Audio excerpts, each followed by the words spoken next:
दोस्तों, उत्तर प्रदेश में पंचायती चुनाव को लेकर के जो अटकलें हैं, उस अटकलों को लेकर के हम आज बड़ी खबर बताने जा रहे हैं कि आखिर उत्तर प्रदेश में क्यों, किस बात को लेकर के अटकलों का दौर जारी है। दरअसल में उत्तर प्रदेश सरकार के पंचायती राज मंत्री ओम प्रकाश राजभर ने ओबीसी आयोग के गठन तक पंचायती चुनाव रोके जाने का एक पत्राचार विभिन्न दलों को किया है।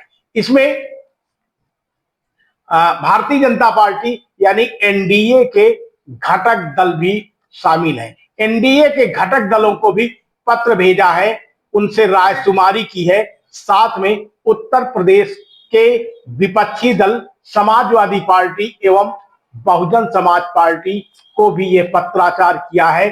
साथ में बिहार में लालू यादव को भी पत्राचार किया है कि सबसे पहले आरक्षण की ये व्यवस्था जो ओबीसी आयोग का गठन है, इसको पूरा किया जाना चाहिए, तब चुनाव होना चाहिए।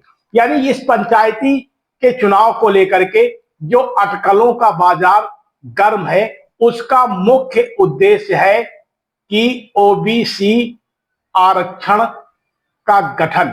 तो आज हम सबसे बड़ी खबर आपको बताने जा रहे हैं।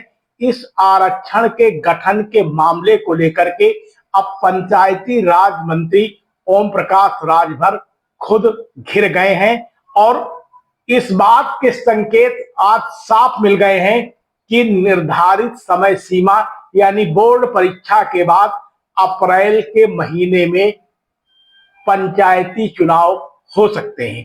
तो जो लोग पंचायती चुनाव लड़ने की तैयारी कर रहे हैं, वो पूरी खबर को देखें और समझें।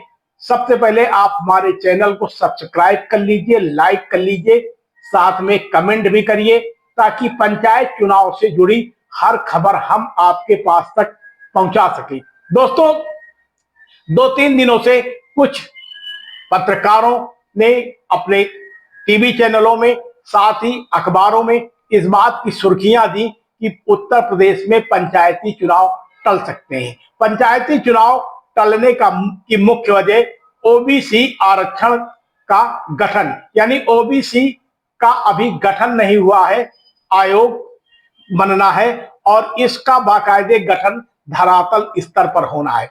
इसका पत्राचार उन्होंने एनडीए के घटक दल को पंचायती राज मंत्री ओम प्रकाश राजभर ने किया। तो सबसे पहला जवाब अनुप्रिया पटेल ने उनको पत्राचार के माध्यम से जो दिया, उससे प्रदेश की राजनीति ही बदल गई। दरअसल में सूत्रों का कहना है कि अनुप्रिया पटेल ने उनको साफ किया कि यह रायशुमारी सरकार को करनी चाहिए और सरकार की तरफ से कोई भी ऐसा पत्र नहीं जारी हुआ है जिससे उनको राय देना उचित नहीं है। साथ में अनुप्रिया पटेल ने यह भी कहा कि जब तक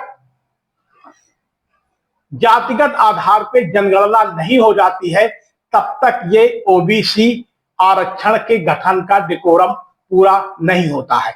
बात भी करीब करीब सही है कि जब तक पूरे देश में या प्रदेश में जातिगत जनगणना को पूरा नहीं किया जाता, तब तक ओबीसी आरक्षण का ये मामला नहीं निपट सकता है।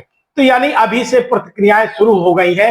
हालांकि सरकार की तरफ से इसका कोई भी हाँ ना में जवाब नहीं आया है, तो इससे भी साफ जाहिर होता है कि पंचायती चुनाव उत्तर प्रदेश में निर्धारित समय पर ही होगा और पंचायती राज मंत्री ओम प्रकाश राजभर द्वारा चलाए जा रहे इस अभियान से वो स्वयं में अलग थलग पड़ गए हैं। अब आपको बता दें कि आखिर ओबीसी आयोग के गठन में क्या फायदा और क्या नुकसान होने जा रहा है।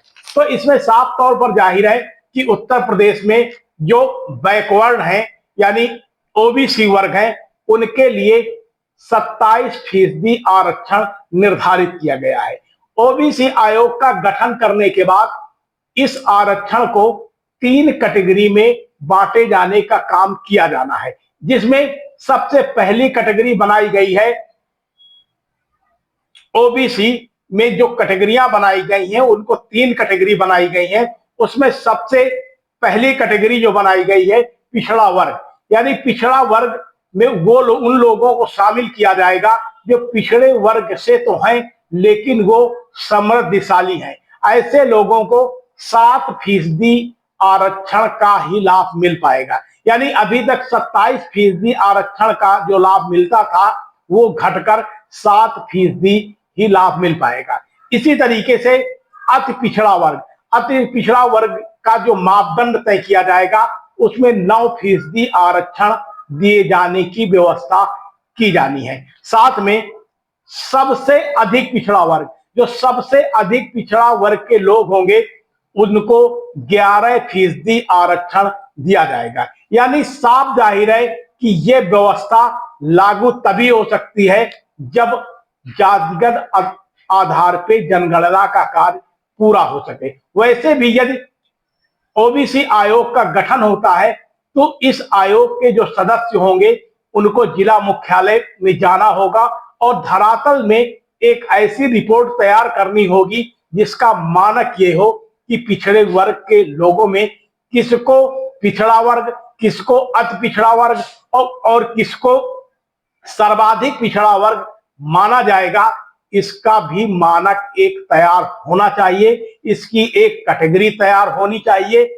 इसको लेकर के यदि ऐसा होता है तो कहीं विपक्ष भी तमाम तरीके के सवाल खड़ा कर सकता है। यही वजह है कि सरकार से लेकर के पंचायती राज विभाग ने इस पर पूरे तरीके से चुप्पी साध रखी है और कहीं ये ओबीसी आरक्षण के आयोग के गठन का मामला, जो अब तक ओबीसी को 27% आरक्षण मिलता था, अब ये 3 कैटेगरी में हो जाएगा, कहीं इसका बड़ा मुद्दा 2027 के विधानसभा चुनाव में न बन जाए, इसलिए सरकार ने भी चुप्पी साध रखी है। सबसे दिलचस्प बात तो यह है कि जो अनुप्रिया पटेल है, सरकार की घटक दल हैं और एनडीए सरकार में केंद्रीय मंत्री हैं, उन्होंने भी ओम प्रकाश राजभर को साफ कर दिया है कि आपके द्वारा जो राय मांगी गई है यह राय सरकार को मांगी जानी चाहिए। अनुप्रिया पटेल भी शायद इस बात को भली बात समझती हैं कि यदि पंचायती राज मंत्री ओम प्रकाश राजभर के इस मुद्दे को माना गया और इस पर राय शुमारी अपनी दी गई तो इससे ओबीसी वर्ग कहीं न कहीं नाराज होगा। इसका सबसे बड़ा ताल्लुक है कि जातिगत जनगणना, यदि जातिगत जनगणना हो जाएगी तो पूरी की पूरी तस्वीर साफ हो जाएगी और किसी के भी ऊपर ना कोई आरोप लगेंगे और ना ही किसी तरीके के प्रत्यारोप। तो दोस्तों, आप भी तैयार हो जाइए कि पंचायती चुनाव का बिगुल अब पूरे तरीके से बजने वाला है। बोर्ड परीक्षा के बाद अप्रैल माह तक पंचायती चुनाव उत्तर प्रदेश में होने जा रहे हैं और क्षेत्र पंचायत, जिला पंचायत के साथ साथ ग्राम प्रधान के भी चुनाव होंगे। अब सबसे बड़ा सवाल यह है कि ब्लॉक प्रमुखी के चुनाव और जिला पंचायत अध्यक्ष के चुनाव जनता से होंगे या फिर पहले जैसे होते रहेंगे उस तरीके से होंगे, इस पर अभी भी सवाल खड़ा हुआ है। इसका प्रपोजल प्रदेश सरकार ने केंद्र सरकार को भेजा था जो कि अभी नहीं आया है। इस प्रपोजल के आते ही यदि केंद्र सरकार मंजूरी देती है तो जिला पंचायत के अध्यक्ष और ब्लॉक प्रमुखी के चुनाव जनता से कराए जाएंगे, अन्यथा जैसे पिछली बार हुए थे वैसे ही होंगे। अब देखना आपको यह है कि आपके गांव का आरक्षण किस करवट जाता है। फिलहाल बने रहिए शपथ समाचार में। बहुत बहुत धन्यवाद। आप हमारी खबर को लाइक करिए, कमेंट करिए, साथ ही कहां से देख रहे हैं यह भी हमें जरूर बताइए। आप देख रहे हैं शपथ समाचार।